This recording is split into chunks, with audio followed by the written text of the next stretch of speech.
Hi everyone, अस्सलाम वालेकुम। आज की वीडियो में हम करने वाले हैं 8th history 5th chapter one people rebel 1857 and after. तो चलिए शुरू करते हैं।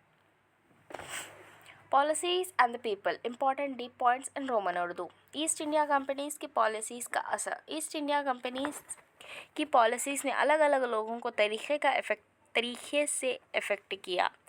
नवाब्स और रजास की पावर कम होती गई। ज़मींदार और किसानों पर नए टैक्सेस और रेवेन्यू सिस्टम थोपे गए। ट्राइबल्स को उनकी ज़मीन और जीने के तरीक़े से दूर किया गया। सिपाहियों के साथ नाइंसाफ़ी हुई जो आगे चलकर बगावत का सबब बनी। नवाबों की ताकत का कमज़ोर होना। 18th सेंचुरी के बीच से नवाबों और रजास की पावर धीरे धीरे ख़त्म होती गई। ब्रिटिश ने उनकी फ़ौज ख़त्म कर दी, उनके कोर्ट्स में अपने रेजिडेंट्स बिठाए और उनका रेवेन्यू अपने हाथ में ले लिया। कई रूलिंग फैमिलीज़ ने अपने हक़ के लिए लड़ाई की, मगर ब्रिटिश ने उनकी बात नहीं सुनी। रानी लक्ष्मीबाई ने अपने गोद लिए बेटे को गाड़ी के वारिस बनाने की मांग की। नाना साहब ने अपने पिता पेशवा बाजीराव की पेंशन मांगी। ब्रिटिश ने इन सब मांगों को रिजेक्ट कर दिया क्योंकि उन्हें अपनी मिलिट्री पावर और सुपीरियरिटी पर पूरा भरोसा था। अवध की गिरफ्तारी और मुग़ल सल्तनत का अंत। अवध पहले सब्सिडरी एलियंस में लगाया गया 1801, फिर 1856 में इसी ब्रिटिश ने अपने कब्ज़े में ले लिया। गवर्नर जनरल डलहौसी ने कहा कि अवध का एडमिनिस्ट्रेशन ख़राब है, इसीलिए ब्रिटिश रूल ज़रूरी है। मुग़ल सल्तनत ख़त्म करने की भी प्लानिंग शुरू हो गई। 1849 में डलहौसी ने अनाउंस किया कि बहादुर शाह जाफ़र के बाद उसकी फैमिली को लाल किला से हटा दिया जाएगा। 1856 में गवर्नर जनरल कैनिंग ने फैसला लिया कि बहादुर शाह जाफ़र मुग़ल सल्तनत के आखिरी बादशाह होगा। उसके बाद उसका वंशज सिर्फ प्रिंस कहलाएगा, किंग नहीं। किसानों और सिपाहियों की परेशानियां। किसानों और ज़मींदारों ने नए टैक्सेस और रेवेन्यू कलेक्शन के सख्त तरीक़े को पसंद नहीं किया। कई लोग अपना कर्जा चुका नहीं पाए और ज़मीनें को खो बैठे।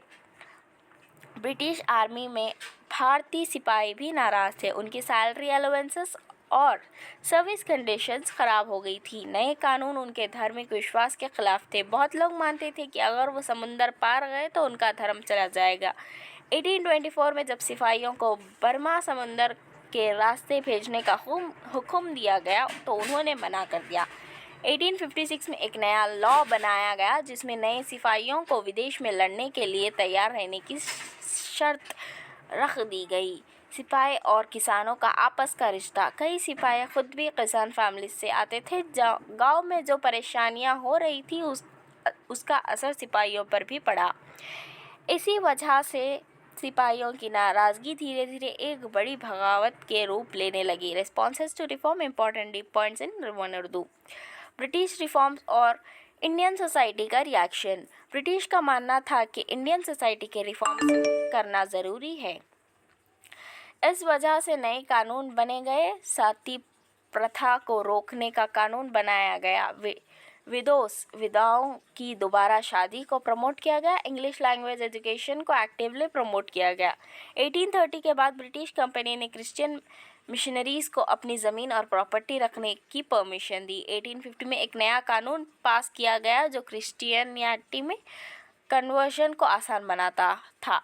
इस कानून के मुताबिक जो भी हिंदू या मुस्लिम क्रिश्चियन बनता वो अपने पुरखों की प्रॉपर्टी का हकदार रहता। इस वजह से कई इंडियंस को लगा कि ब्रिटिश उनका धर्म, सामाजिक रीति रिवाज और पारंपरिक जीवन नीति तबाह कर रहे हैं। रिफॉर्म्स का अलग अलग प्रतिक्रिया, रिएक्शन। कुछ इंडियंस ब्रिटिश रिफॉर्म्स के ख़िलाफ़ थे क्योंकि उन्हें अलग कि ये उनके कल्चर और धर्म को बर्बाद कर रहे हैं, लेकिन कुछ इंडियन रिफॉर्म्स चाहते थे जो समाज में सुधार लाना चाहते थे। इन सोशल रिफॉर्म्स के बारे में चैप्टर 7 में डिटेल में डिस्कस किया गया है।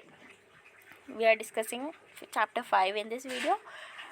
Will shortly discuss chapter 7 also. People का ब्रिटिश रूल के बारे में सोचना। सोर्सेस से नज़रिया। मजहब प्रवास। विष्णु भट्ट गॉडसे एक ब्राह्मण लेखक की किताब है जिसमें 1857 का रिवॉल्ट के पहले का माहौल दिखाया गया है। उन्होंने लिखा कि सिपाहियों ने उन्हें बताया ब्रिटिश ने हिंदू और मुस्लिम धर्म को ख़त्म करने का प्लान बनाया था। एक लिस्ट बनाई गई थी जिसमें 84 नए रूल्स थे जिसे सभी बड़े राजाओं और नवाबों के सामने रखा गया। किंग्स ने ब्रिटिश के इस प्लानिंग को एक्सेप्ट करने से मना कर दिया और धमकी दी कि अगर ये लागू किया गया तो बड़ा संघर्ष होगा। मीरठ कैंटोनेट से एक सीक्रेट प्लान सर्कुलेट किया गया जो अलग अलग कैंटोनेट्स तक पहुंचा। इस गुस्से की वजह से 1857 का रिवॉल्ट स्टार्ट होने का सिग्नल मिल गया। मजहब प्रवस और 84 कानून की कहानी। Important points in Roman Urdu. मजहब प्रवस क्या है? मजहब प्रवस एक पुस्तक है जो विष्णुवत गॉड से लिखी गई। ये एक ब्राह्मण लिखत थी जो महाराष्ट्र के एक गांव से थी। उन्होंने अपने किताब में 1857 का रिवॉल्ट के दौरान के घटनाओं का जिक्र किया। विष्णु भट्ट की यात्रा और सिपाही से मुलाकात। विष्णु भट्ट और उनके अंकल मथुरा में एक याचना में शामिल होने जा रहे थे। रास्ते में उनकी मुलाकात कुछ सिपाहियों से हुई। सिपाहियों ने उनकी चेतावनी दी कि 3 दिन में एक बड़ा विद्रोह होने वाला है। 84 रूल्स का जिक्र। सिपाहियों का मुताबिक ब्रिटिश का एक प्लान बना रहे थे। हिंदू और मुस्लिम धर्म को मिटा देने के लिए 84 नए कानून बनाए गए। ये रूल्स कोलकाता में एक बड़ी मीटिंग में सभी राजाओं और नवाबों के सामने रखे गए। बड़े राजाओं और नवाबों ने इन रूल्स को एक्सेप्ट करने से मना कर दिया। उन्होंने ब्रिटिश को धमकी दी कि अगर ये कानून लागू किए गए तो बड़ा एक संघर्ष होगा। सभी राजा अपने राजधानियों में गुस्से के साथ लौट गए। रिवॉल्ट का सीक्रेट प्लान। सभी लोगों ने एक सीक्रेट प्लान बनाया। एक फिक्स तारीख पर धर्म युद्ध वार ऑफ रिलीजन शुरू करने का निर्धारण किया गया। मीरठ कटर ने एक सीक्रेट संदेश भेजा गया कि जो अलग अलग कैंटोन तक पहुंचाया गया। ये 1857 का revolt first war of independence का एक इम्पॉर्टेंट ट्रिगर बना। सीताराम पांडे को memorise. Important deep points in Roman Urdu. Sitaram Pande का परिचय। सीताराम पांडे 1812 में बंगाल नेटिव आर्मी में सिपाही का रूप में भर्ती हुए। उन्होंने ब्रिटिश के लिए 48 साल सेवा की और 1860 में रिटायर हुए। उनका बेटा एक रेबल था जिसे ब्रिटिश ने उनके सामने ही मार दिया। रिटायरमेंट के बाद उन्हें कमांडिंग ऑफिसर नॉरगेट ने उनसे अपनी यादों को लिखने के लिए कहा। उन्होंने 1861 में अवधि में अपनी मेमोइर्स लिखी जिसे नॉरगेट ने इंग्लिश में ट्रांसलेट करके फ्रॉम सिपाही टू सूबेदार नाम से पब्लिश किया। उनकी गलती और सिपाही का विश्वास।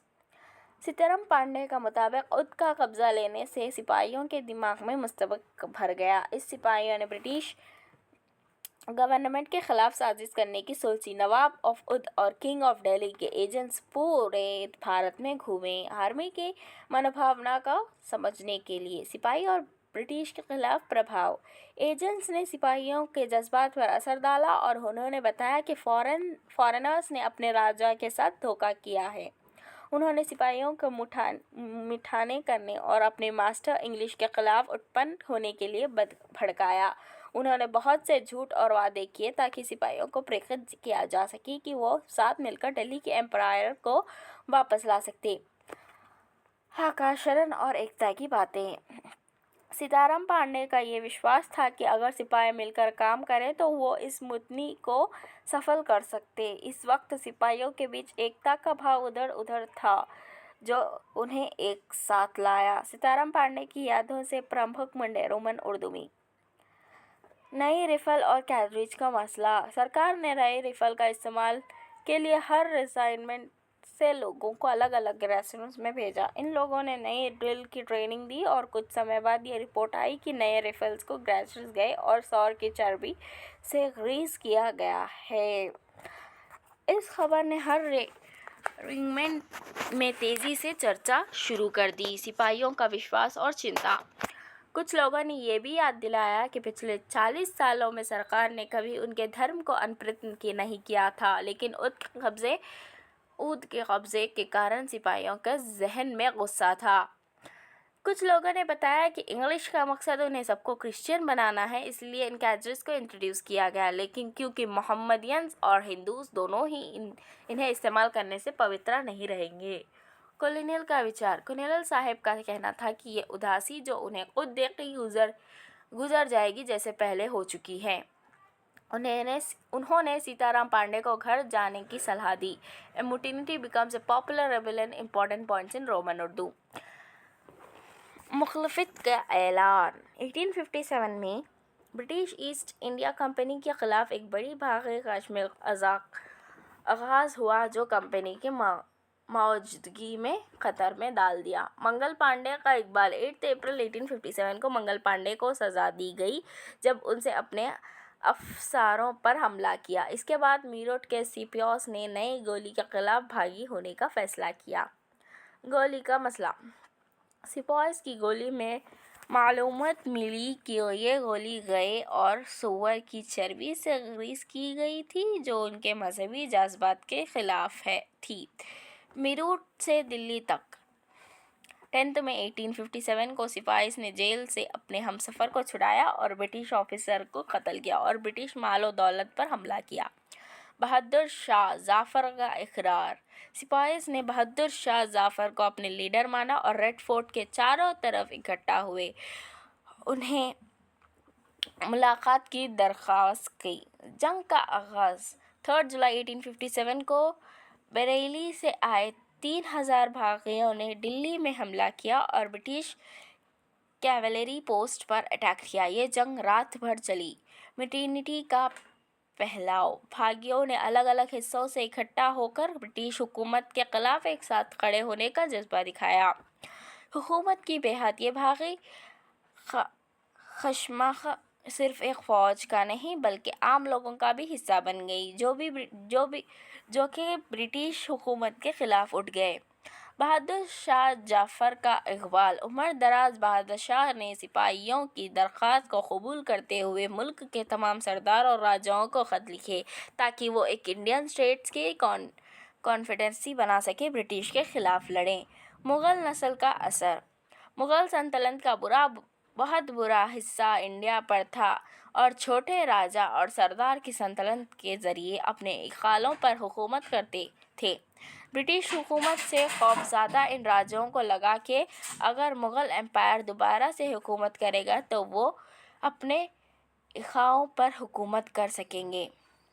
ब्रिटिश का गलत अंदाज़ा। ब्रिटिशों को उम्मीद थी कि गोली के मसले से पैदा होने वाला शोर शराबा ख़त्म हो जाएगा, लेकिन बहादुर शाह जाफ़र का भागी आंदोलन को दुआ देने ने मलामत को बदल दिया। रेबलों का फैलाव। दिल्ली से ब्रिटिश को निकलने के बाद एक हफ्ते तक कोई बगावत नहीं हुई। इसके बाद म्यूटिनीज़ का सिलसिला शुरू हो गया जिसमें अलग अलग रेजिमेंट ने बगावत की और दिल्ली, कानपुर और लखनऊ की तरफ आगे बढ़ने लगी। लोकल लैंडर्स का रोल। शहरी और गांव के लोग भी बगावत में शामिल हो गए और अपने लोकल लैंडर ज़मींदारों और सरदार के आसपास इकट्ठे हुए जो ब्रिटिश के खिलाफ लड़ने के लिए तैयार थे।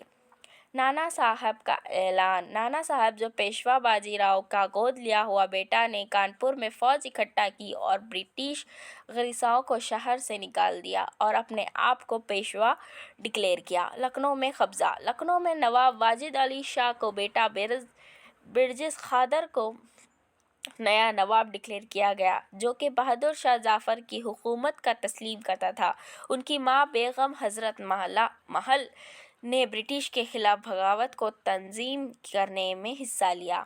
झांसी की रानी। झांसी की रानी लक्ष्मीबाई ने रेबल सिपाहियों के साथ मिलकर बगावत में हिस्सा लिया। रानी लक्ष्मीबाई और तंतिया तोप। रानी लक्ष्मीबाई ने तंतिया तोप के साथ मिलकर ब्रिटिश के खिलाफ लड़ाई की। तंतिया तोप नाना साहब का जनरल था। रानी अवंतीबाई लोधी का इक़दाम। मध्य प्रदेश के मंडला शेरता में रानी अवंतीबाई लोधी ने अपनी रियासत के लिए 4000 फौज इकट्ठा की और ब्रिटिश के खिलाफ कर दी। ब्रिटिशों को हराना। भागी फौजियों ब्रिटिश से ज़्यादा थी और कई जगहों में उन्हें शिकस्त दी। इनसे लोगों को ये भरोसा दिया गया ब्रिटिश का राज ख़त्म हो गया है और उन्होंने बगावत में हिस्सा लेने का फ़ैसला किया। अवध में बगावत। अवध का क्षेत्र में खुली बगावत का सिलसिला शुरू हुआ। 6 अगस्त 1857 को लियोट कॉलोनल ट्रायल का टेलीग्राम उनके कमांडर इन चीफ को भेजा गया, जिसमें उन्होंने ब्रिटिशों की फिक्र इजहार किया। हमारे लोग उनके अफसर से डर गए और लगातार लड़ाई से परेशान हैं। हर गांव हमारे खिलाफ है। जमींदार उठ खड़े हुए हैं। नए लीडर्स का उभारन। अब्दुल्ला शाह, जो कि फैज़ाबाद से थे, ने लोगों का ख्याल जीता और एक बड़ा साथ इकट्ठा किया। उसने लखनऊ में ब्रिटिश के खिलाफ लड़ाई के लिए अपनी फौज भेजी। गाजियों का इकट्ठा होना। दिल्ली में बहुत से गाजी यानी मजहबी मुजाहिद इकट्ठा हुए ताकि अंग्रेज़ों को ख़त्म कर सके।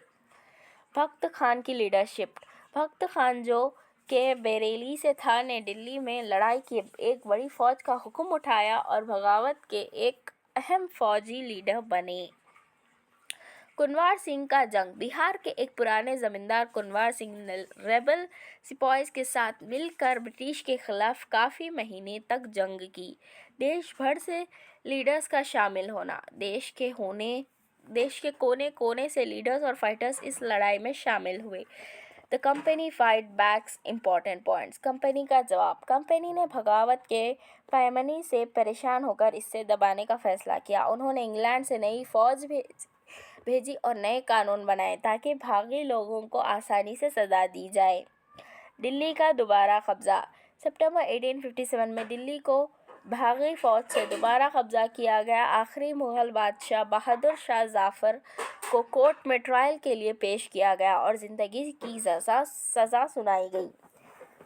बहादुर शाह जफ़र का इंतज़ाम। बहादुर शाह जफ़र और उनकी बीवी बेगम ज़िन्नत महल को अक्टूबर 1858 में रंगों की जेल में भेज दिया गया। बहादुर शाह जफ़र नवंबर 1862 में वहीं पर वफ़ात पा गए। बगावत की जारी रहना। दिल्ली का कब्जा करना इस बात का मतलब नहीं था कि बगावत ख़त्म हो गई। लोग ब्रिटिशों के खिलाफ लड़ते रहे और इस बगावत को दबाने के लिए ब्रिटिशों ने 2 साल तक जंग की।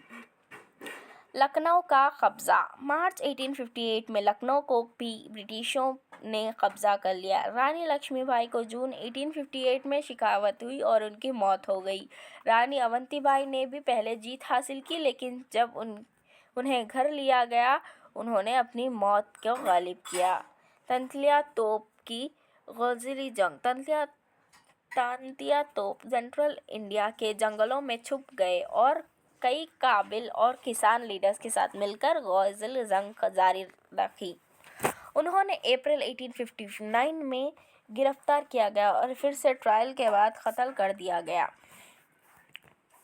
डिजर्टर्स और लॉयल्टीज को वापस आना। जब भागी फौज को शिकस्त हुई तो उन्हें डिस्ट्रैक्शंस को भरवा दिया। ब्रिटिशों ने भी लोगों के लॉयल्टी वापस जीतने की कोशिश की। उन्होंने वफादार जमींदारों को इनाम देने का ऐलान किया और उन्हें उनके ज़मीन पर रियायत देने का वादा किया। दिल्ली की फोर्टिफिकेशन।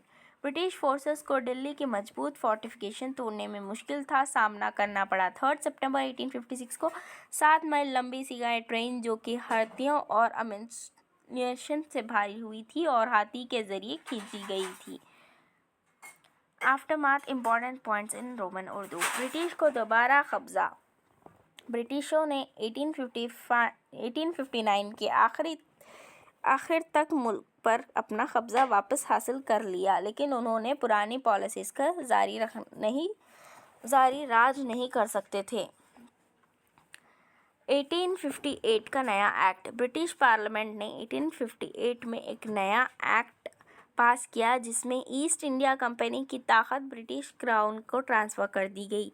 ये ताकत ज़्यादा जिम्मेदारी से इंडियन अफेयर्स को इंतज़ाम करने के लिए दी गई थी। Secretary of state of India. British cabinet का एक मेंबर इंडिया के लिए सेक्रेटरी ऑफ स्टेट बनाया गया, जो इंडिया की गवर्नेंस के तमाम मामलात का जिम्मेदार था। इसके लिए एक इंडिया काउंसिल भी बनी गई। विसोरी का title. Governor general of India को विसोरी का टाइटल दिया गया, जो क्राउन का पर्सनल रिप्रेजेंटेटिव था।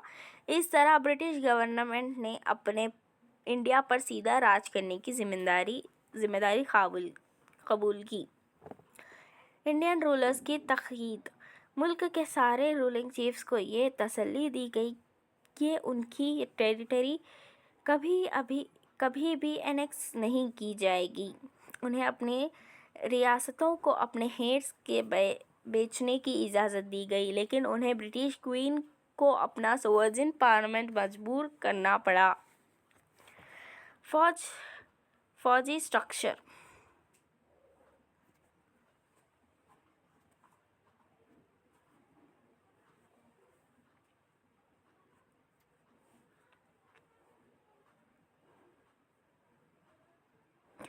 फौजी स्ट्रक्चर में तब्दीली इंडियन सोल्जर्स की शुमार को कम करने और यूरोपियन सोल्जर्स की शुमार को बढ़ाने का फैसला किया गया। सोल्जर्स की रिक्रूटमेंट अवधि बिहार, सेंट्रल इंडिया और साउथ इंडिया से कम करने का फैसला किया गया और गुरखा, सिख्स और पठान्स को ज़्यादा भर्ती किया जाएगा।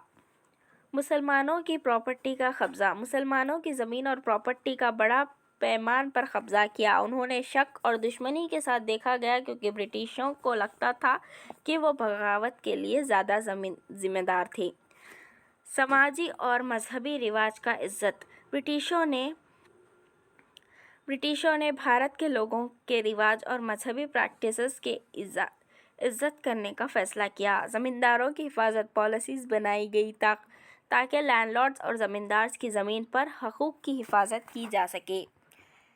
नया मराहिल का इक़दाम। 1857 के बाद एक नया तरीक़ा मराहिल शुरू हुआ, जो पुरानी पॉलिसीज़ और स्ट्रैटेजीज़ से मुख्तलिफ था। खुर्दा अब्सर। मकाम और असल वजह। खुर्दा, जो एक छोटी रियासत थी, ने 1817 में एक अपराइजिंग का शुरुआत किया। ये इस वक्त का पहला एक मकसदी शोरश था जब ब्रिटिश राज के ख़िलाफ़ गम और नफ़रत भर रही थी। राजा बिखशोरी देव। खुर्दा का राजा बिखशोरी देव ने ब्रिटिशों से अपनी रियासत और जगन्नाथ मंदिर के हुकूक वापस हासिल करने की कोशिश की, लेकिन ब्रिटिश ने उसकी मदद नहीं की। पैक्स की गम। राजा के दरबार के एक सिपाही पैक्स को ब्रिटिश के रेवेन्यू पॉलिसीज़ से नुकसान उठाने पर उनकी ज़िंदगी ख़राब हो गई। इनकी मिलिट्री दायरा कारी ख़त्म करने से लोगों में नफ़रत भर गई। Revenue policies. ब्रिटिशों ने रेवेन्यू डिमांड पे बेपनाह इजाफ़ा किया, जो ज़्यादातर लोगों के लिए भारी था, ख़ास तौर पर जब नेचुरल कैलामिटीज़ का सामना होता। बख्शी जगबंधु का किरदार। बख्शी जगबंधु का राजा का फ़ौजी कमांडर था, ने अपनी रियासत की हिफाजत के लिए आवाज़ उठाई और लोगों को जंग के लिए तैयार किया। अपराइजिंग का आगाज़। 29 मार्च 1817 को पैक्स ने पुलिस स्टेशन और गवर्नमेंट एस्टेब्लिश पर हमला किया, जिसने अपस्विंग शुरू हुई।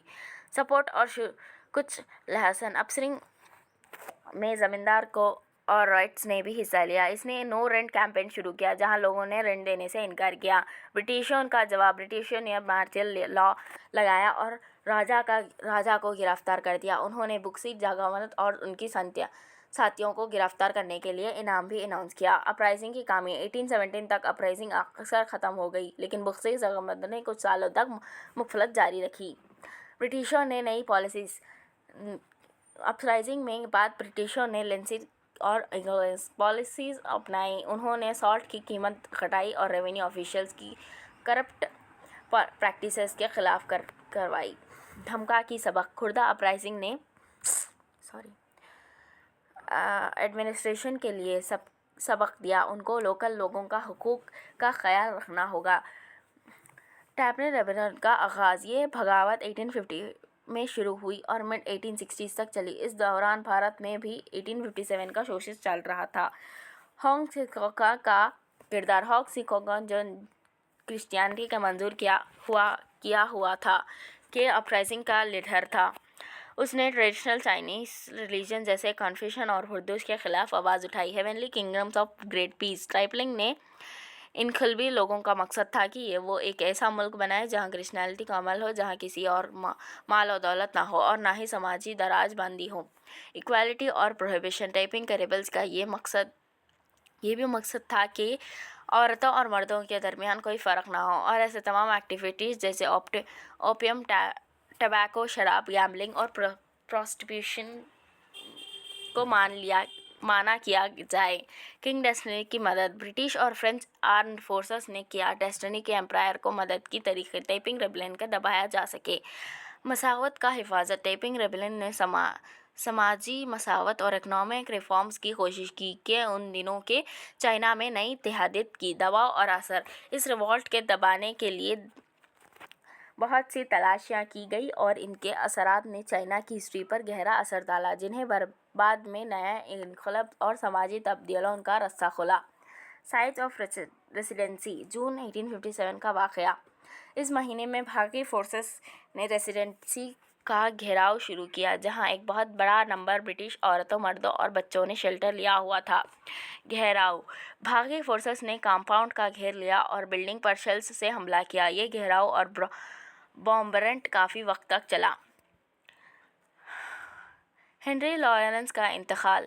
इस घेराव के दौरान हेनरी लॉरेंस, जो भी अवध के चीफ कमिश्नर थे, एक कमरे में शेल लगने के वफात पर पा गए। उनका ये घटना उनके लिए एक अहम नुकसान था। इस्तेमाल की निशानियाँ। बिल्डिंग्स पर निचले वाक़यात के निशान आज भी नज़र आते हैं, जो कि इन ऐतिहासिक घटनाओं की याद दिलाते हैं। इश्काक और आज़ादी की तलाश। ये गहराइयों और इसकी असर 1857 की बगावत का एक हिस्सा है, जहां लोग ब्रिटिश रूल के ख़िलाफ़ अपनी आज़ादी के लिए लड़ रहे थे। So that's it for today guys. आज की वीडियो में हमने 8th क्लास का हिस्ट्री का 5th चैप्टर ख़त्म किया है। आई होप आप लोगों को ये वीडियो समझ में आया होगा। अगर if you understand the video, if you enjoyed the video, please like, share, comment and subscribe to my channel Afreen Mahiri, and thanks for watching. Bye bye.